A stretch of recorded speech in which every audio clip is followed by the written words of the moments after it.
Welcome to the studio, Jen Rosner. Thank you. It's an honor to be here. So what was it like growing up, Jen, in a Jewish household? Yeah, great place to start.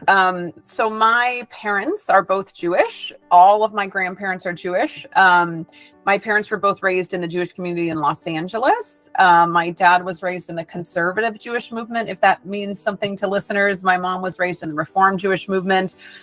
They got married in their early 20s and they moved to Northern California, to Lake Tahoe, California, which is where I was born and raised. I don't think they were planning to stay. I think it was just, supposed to be a fun little stint. There is a war going on in the area of the world that is featured in the story of Esther. Jen, unpack that for us.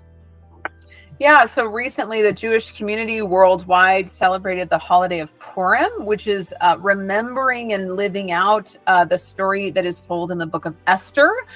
It takes place in ancient Persia, which is modern day Iran.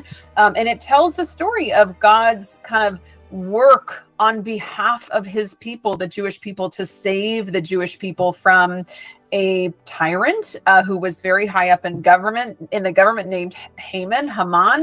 And it tells this sort of unlikely story of Queen Esther and the way in which through Queen Esther and Mordecai, God saves his people from a tragedy that was set to eliminate the Jewish people in the Persian Empire. About how we're celebrating and living out the story of Esther about a plot against the Jewish people in ancient Persia, and we're watching in real time the news where the Ayatollah who was kind of like a modern Haman and wanted to eliminate the state of Israel was sort of taken out as I said just days before Purim.